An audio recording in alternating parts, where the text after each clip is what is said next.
Live from London, this is BBC News.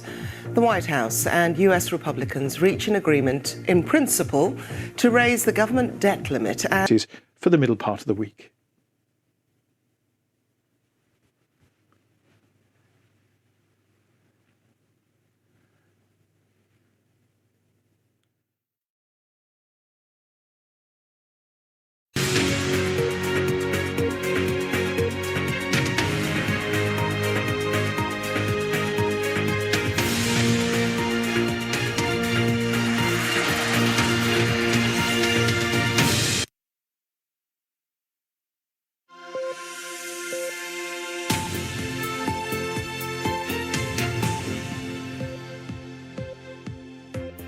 Hello, good morning. Welcome to Breakfast with Sarah Campbell and Roger Johnson. Our headlines today. Questions remain over why Passport e-Gate stopped working, leaving tens of thousands of passengers stuck in queues at the UK's borders.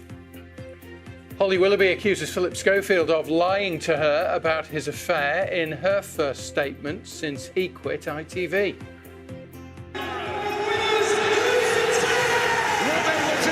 From non-league to Premier League, it's a fairy tale ending for Luton Town as they win the Championship playoff final. Yes, it was a game full of drama which saw Luton beat Coventry on penalties and the winning team's captain being stretchered off after collapsing on the pitch. What happened to the maths teacher's garden? You're not in the passport control area, but we understand things have calmed down now, but I guess everyone there is hoping that that will last. Good morning, Roger. Yes, well, of course, you saw there in Vincent's report some of the pictures of the queues yesterday. Not a good day for travellers, especially people coming into the country at a busy period, many people on half-term. Now, problems actually started really on Thursday here at Heathrow with B1. Of course, we saw problems yesterday. The Home Office did say it was too sensitive to say why, so that will leave a lot of people wondering not only why it happened, but will it happen again? Something the aviation industry and the travellers... Roger. Indeed. Matt, thank you very much. Matt Graveling there. After a dramatic playoff final, Luton Town have been promoted to the Premier League, returning to top-flight football after more than 30 years. These were the scenes of celebration after they beat Coventry in a tense penalty shootout.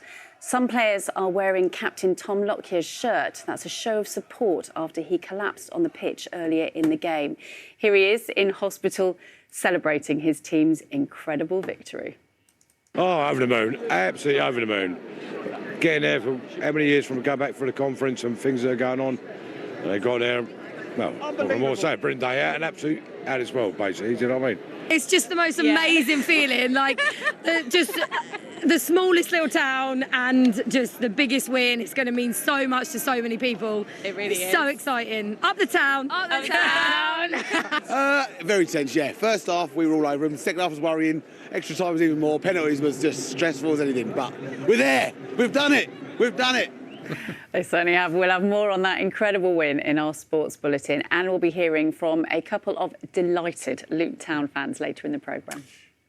Plans are being discussed this morning for supermarkets to voluntarily cap the price of basic food items to help tackle the cost of living crisis. Just a joke, and if they're decent and suitable for Sunday morning, we might even read a few of them out just to try and lift the mood.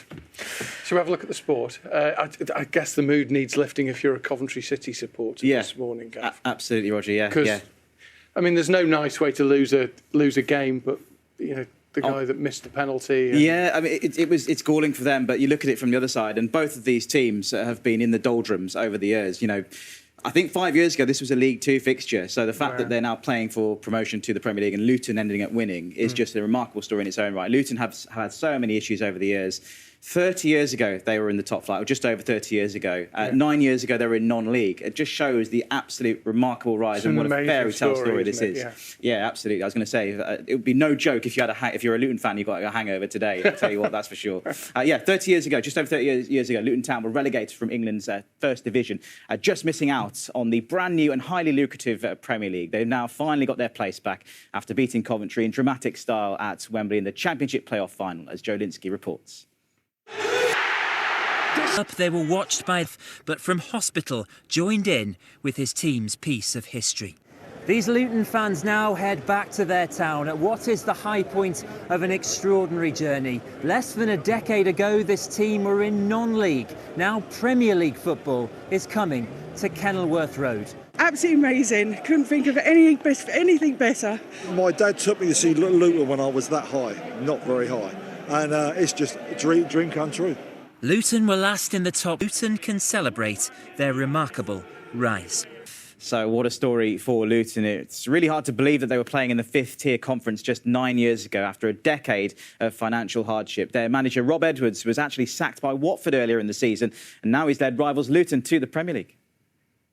What we're going to have to do is play to our strengths, which is what we've tried to keep doing since we've come in. So, of course, there'll be some changes and there will be some recruitment. Of course, we want to be competitive, and we realise that there's going to be the biggest challenge ever. We get that. The best managers in the world are all in the Premier League. You've got the best players. We know how to. Allow me to try and enjoy this night tonight, please, before answering that in more detail. Yeah, I'm sure he's enjoying himself right now, and with all that drama to digest from yesterday, what more do we have in store today? All eyes turn to the Premier League to see who Luton will be replacing. 2 from Leicester, Leeds and Everton will be relegated to the Championship later on. All 3 sides are at home and all in need of a victory to stand any chance of keeping their place in England's top division. Patrick Geary looks ahead to a nervy day for them. This afternoons when they stepped off the trapdoor at the last moment. What they have this time is control. If they beat Bournemouth, they stay up. They played as a Premier League team. They just need to win. We've worked hard to get in this position. You know, the 2 points in front doesn't sound a lot, but it is at this stage of the season, as long as we capitalise on it. 7 years ago, when they became English football's most unlikely champions. Now, to stay in the division they won, they must beat West Ham and hope Everton lose or draw. We're not in control of, but we've seen how quickly things can change around in the last 15 minutes of games, you know, whether it's been this season or previous season. To beat Spurs and hope the other 2 games go their way. Perhaps Big Sam's biggest task. Former players like Gordon Strachan have spoken to the Leeds squad this week. Allardyce wants to inspire first pride, then maybe providence. You know, winning is the ultimate. Winning is the only thing we control and try and control. Hopefully, after all that, there's a celebration. Relegation is a deeper dive than ever. Some believe a club's revenue could be hit by as much as £100 million. So much hinges on one performance or several permutations. A day for fear, fortitude and phone signal. Patrick Geary, BBC News. Yeah, lots of drama at stake later on, no doubt. And there were celebrations too for Chelsea as they were crowned champions of the Women's Super League for the 4th year in a row. That Scottish Premiership, Hearts qualified for the Europa Conference League next season after a 1-1 draw with rivals Hibernian. British cyclist Geraint Thomas admitted he was devastated as his hopes of winning the Giro d'Italia slipped away on the penultimate stage. Thomas Verstappen will be favourite to win the Monaco Grand Prix for the 2nd time in his career later today. The Formula 1 world champion pulled off. England's Harry Hall faltered in his 3rd round at the Charles Schwab Challenge in Texas, but he still has a share of the lead. 2 excellent putts. And there's been a double British success in the latest race, I should say, at the World Triathlon Championship Series in Italy. Georgia Taylor-Brown came first in the women's event, and Alex Yee won. Ukraine's Alina Svitolina celebrated her first title since becoming a mother and then donated her prize winnings to help children in her homeland. Svitolina butts later today, so the 2nd major of the year.